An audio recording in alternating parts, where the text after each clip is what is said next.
S'informer, c'est refuser d'être spectateur du monde. Bonsoir à toutes et à tous et merci de nous rejoindre pour ce nouveau rendez-vous des actualités agricoles dont voici les titres. Nous sommes en octobre rose, mois de sensibilisation au cancer du sein et aujourd'hui, 15 octobre, est célébrée la journée internationale des femmes rurales. À cette occasion, le groupe de presse Le Rural a organisé une séance de sensibilisation au centre de santé de Tchaada dans la commune d'Ifangui à l'endroit des femmes de cette localité. Le compte rendu dans ce journal.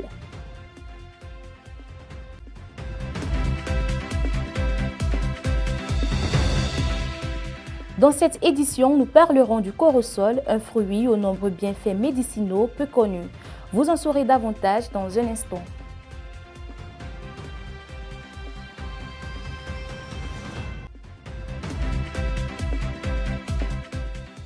Enfin, les petites et moyennes entreprises qui jouent un rôle économique dans le développement d'un pays sont souvent confrontées à d'innombrables défis dans leur évolution.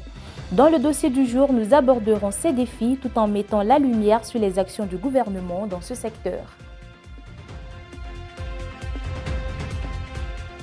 Voilà pour vous quelques titres. Place à présent au développement.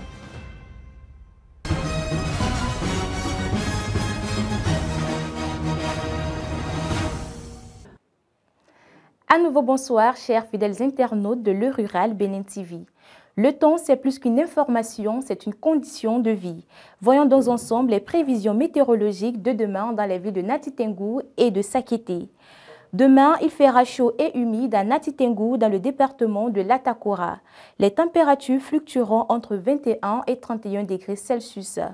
Le matin, 21 degrés Celsius, ressenti 24 degrés Celsius, avec un vent du sud à 10 km par heure et quelques éclaircies. L'après-midi, le thermomètre montera jusqu'à 31 degrés Celsius, ressenti 41 degrés Celsius sous le soleil. Le vent tournera au sud-ouest et des averses sont possibles en fin de journée avec un risque de pluie de 40 à 50%. À Sakété, dans le département du Plateau, le temps sera chaud et humide. Les températures varieront entre 23 et 30 degrés Celsius. Le matin, 23 degrés Celsius, ressenti 26 degrés Celsius, sous un ciel couvert mais sans pluie. Le vent restera faible avec quelques rafales à 15 km par heure.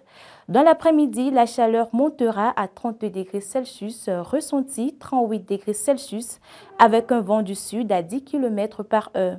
Le ciel sera nuageux, laissant passer quelques éclaircies et des averses sont possibles en fin de journée.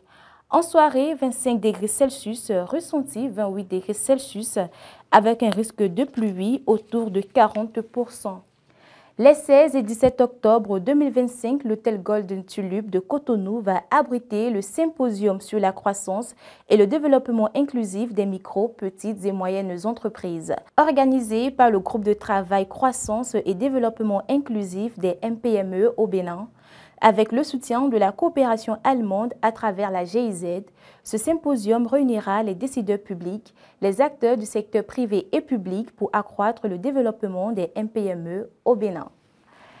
À l'occasion de la Journée internationale des femmes rurales célébrée chaque 15 octobre et du mois dédié à la lutte contre le cancer du sein, l'équipe de Le Rural a organisé une séance de sensibilisation au centre de santé de Tchaada dans la commune d'Ifangui dédiée aux femmes de la localité. Jean-Baptiste Rantonou, Pierrot Dedjila avec la signature vocale de Maëlle Anator. Dans le cadre de la Journée internationale des femmes rurales et du mois d'Octobre rose, le groupe de presse Le Rural, en collaboration avec l'ONG Aide et Solidarité, a organisé une séance de sensibilisation à l'endroit des femmes des milieux ruraux. L'activité s'est tenue ce mercredi 15 octobre 2025 au centre de santé de Tchaada dans la commune d'Ifangui. Nous sommes venus voir les femmes de la commune d'Ifangui et plus précisément de l'arrondissement de Tchaada pour les sensibiliser, leur parler de ce que c'est que le cancer du sein, quelles sont les mesures de prévention, quels sont les gestes pour prévenir justement le cancer du sein. On leur a expliqué de long en large ce que c'est que le cancer du sein, quels sont les premiers signes pour constater ce mal qui gangrène beaucoup dans notre société. Et après tous les gestes préventifs et tout, qu'est-ce qu'ils doivent faire si c'est déjà à l'étape où on ne peut plus récupérer. Et donc, nous sommes venus, nous avons petit ce qui s'est connu, c'est le poussière, les moyens de prévention, les signes, les symptômes à observer. Et nous les avons référés dès l'hôpital. Donc, quelqu'un contacte un symptôme quelconque, elle doit aller consulter. Cette séance interactive a permis aux participantes de mieux comprendre ce qu'est le cancer du sein, d'en connaître les signes d'alerte et d'adopter les mesures préventives nécessaires. Les femmes présentes n'ont pas manqué d'exprimer leur satisfaction et de remercier chaleureusement les organisateurs pour cette initiative salutaire. On peut prendre des dynamiques de l'eau. Et tant et divinu. Awego. Ni nyuendo. Yeno dia uturo. Amo. Mimo nyon de mina verikiene. Bon, de cadeaux ya min de mina verikiene. Indo to osunu pome. Ne mi moki le voluton. Ne bay tiji. Ina bay contrôle. To tiji lo si après. Ni amlai. Yanzi a lo ato. Bona bidi ano mitere dede. Bona yi awamele. Bona lile. Bona so di a la wito. Bona so bidi a wito lo gandi. Ne mi mo okundeme. Yanyo lo edeme. Ou soit anolosing awutuna bayi yoro zentin akpa. De inye do mi bile dish. No he awutulo wa da. Bon mina nyonde mina po walo misole. Na mina dan lebo. Ide mina lo dante kilo do dan me. Bon, non so a di awutulo ba. À travers cette action, le groupe de presse agricole Le Rural confirme son rôle d'acteur engagé aux côtés des communautés rurales. Au-delà de l'information, il s'impose comme un véritable partenaire de développement, soucieux du bien-être et de la santé des populations rurales. Toujours santé et bien-être, mais cette fois-ci avec un fruit riche en vertus thérapeutiques, il s'agit du corosol. Connu pour son goût sucré et rafraîchissant, le corosol regorge de vertus thérapeutiques étonnantes. Entre bien-être et face cachée de ce fruit, Muriel Ronquinry et Jean-Dac Toronon nous en disent plus. Suivez. Le corosol est un fruit tropical longtemps apprécié pour sa chair juteuse et sa richesse nutritionnelle. Mais ce que beaucoup ignorent, c'est qu'il possède également des vertus thérapeutiques et peut contribuer à la prévention ou au soulagement de certaines maladies. La consommation du corosol est bénéfique en cas de maladies telles que l'arthrite, l'arthrose, le rhumatisme.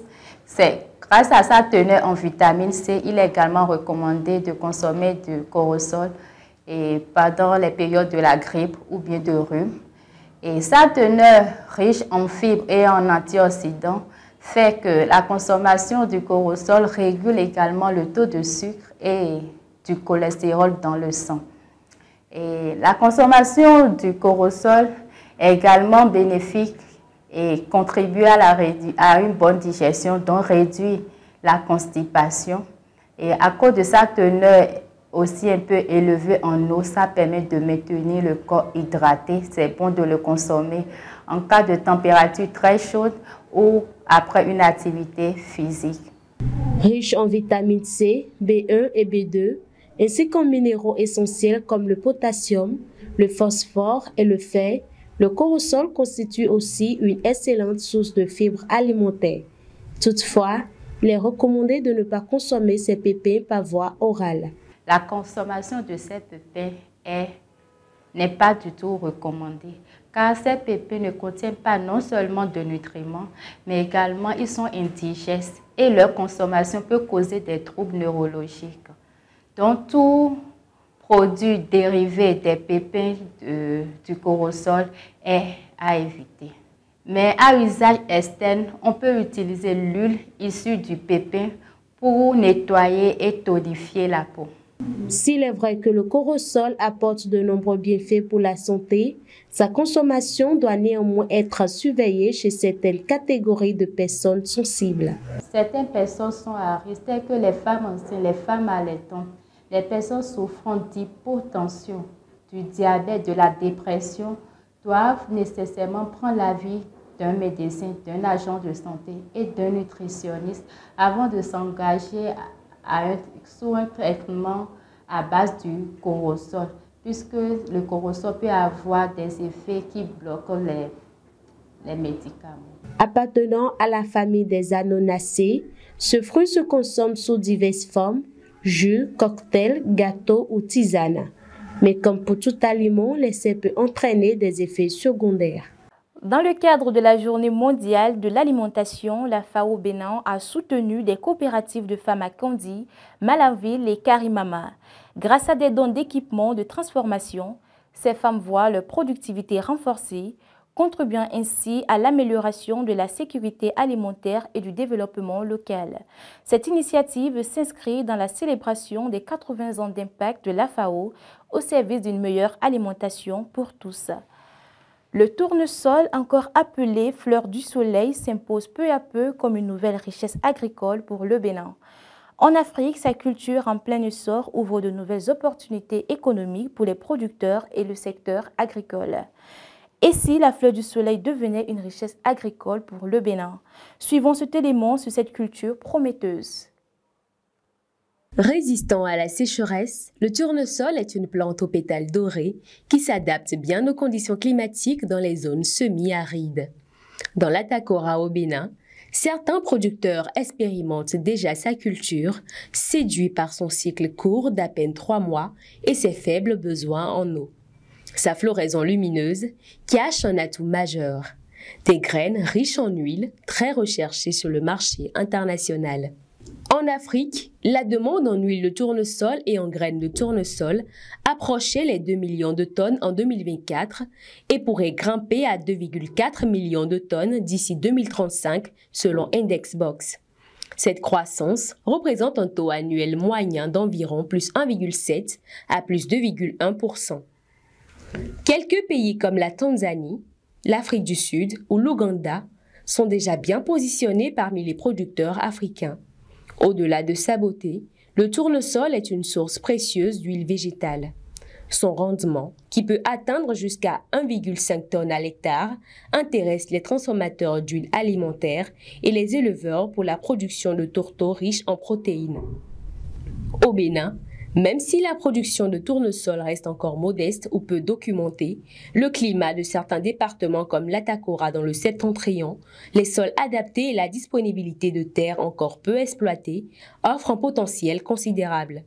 Avec un accompagnement technique et des unités locales de transformation, les producteurs béninois pourraient atteindre des rendements similaires à ceux observés ailleurs sur le continent. Pour le Bénin, cette filière pourrait réduire la dépendance aux importations d'huile végétale et créer des emplois locaux durables, notamment pour les jeunes et les femmes rurales. Merci Maëlle Anator pour votre analyse sur le potentiel économique du tournesol au Bénin et en Afrique. La chef de la coopération suisse, Gabrielle Aspirli, a été reçue le 13 octobre 2025 par le ministre béninois de décentralisation et de la gouvernance locale, Raphaël Akotegnon.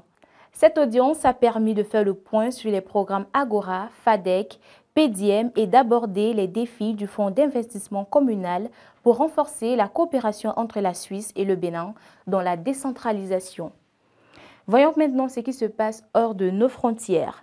Du 10 au 13 octobre 2025, la FAO a célébré ses 80 ans à Rome avec l'exposition From Seeds to Food dans le cadre du World Food Forum. Les 54 pays africains ont présenté leurs produits agricoles, innovations technologiques et traditions culinaires, mettant en avant le rôle des jeunes, des femmes et des petits producteurs. Divisée en 4 volets, produits, technologies, aliments et activités promotionnelles, l'exposition a offert des démonstrations culinaires et des témoignages. L'Afrique a ainsi illustré son engagement pour des systèmes agroalimentaires durables, en phase avec les objectifs de la FAO pour une meilleure production et nutrition. Le dossier du jour à présent, derrière les chiffres encourageants, les PME au Bénin connaissent une croissance en pointillé. Comment le gouvernement les accompagne? Quelles sont les actions du gouvernement pour booster les PME et stimuler l'économie nationale? Éléments des réponses dans cet élément signé Muriel Roncanri, Pierrot Dedjila et Guillaume Matingoso.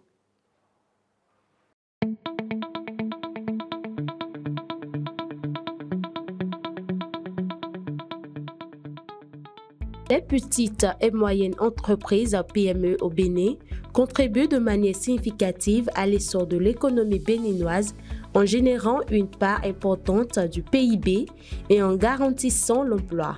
Cependant, Elle reste confrontée à des défis majeurs, notamment l'accès au financement, au marché, les problèmes fiscaux et bien d'autres. Le grand problème que nous avons aujourd'hui, c'est lorsque nous allons vers les financements, les papiers qu'on nous demande pour aller vers le financement, c'est des papiers qui nous dépassent.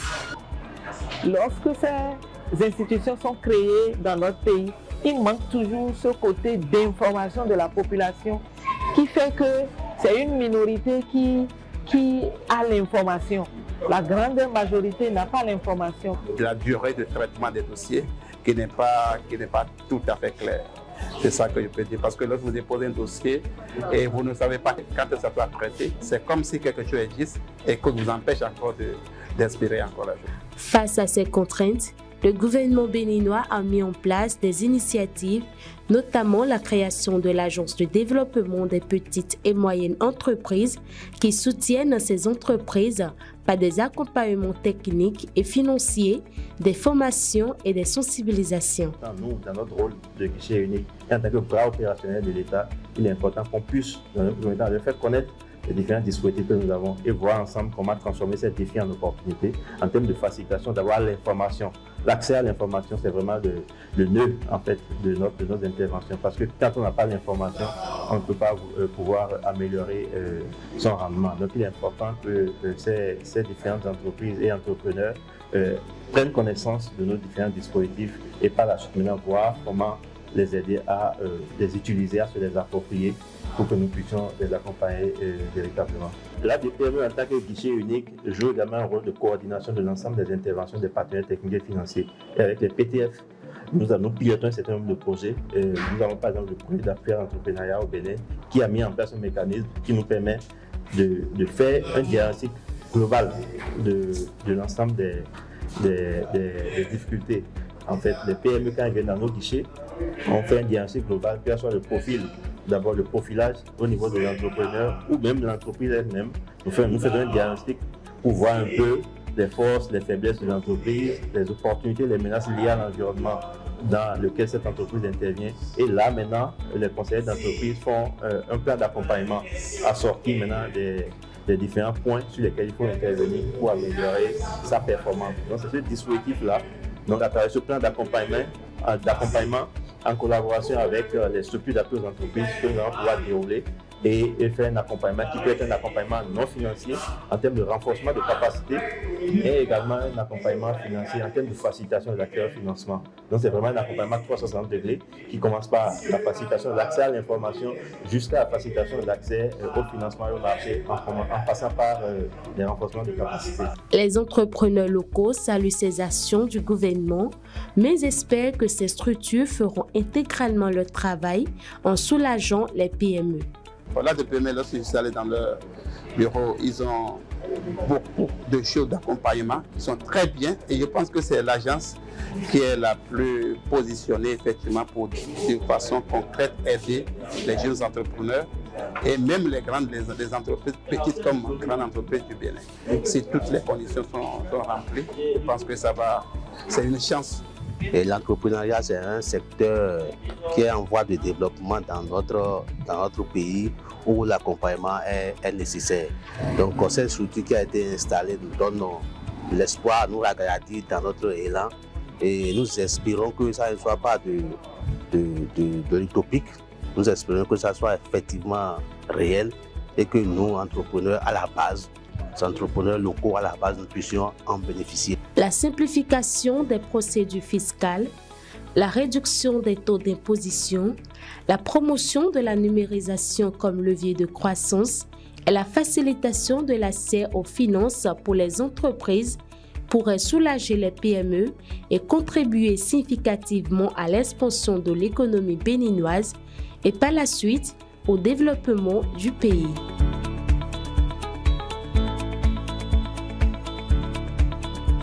Voilà qui met fin à cette édition du journal. Rappelons que nous sommes en octobre rose, mois de sensibilisation au cancer du sein. Prenons soin de notre santé et soutenons toutes les initiatives qui encouragent le dépistage et la prévention. Bonne suite de soirée à tous et rendez-vous le vendredi prochain.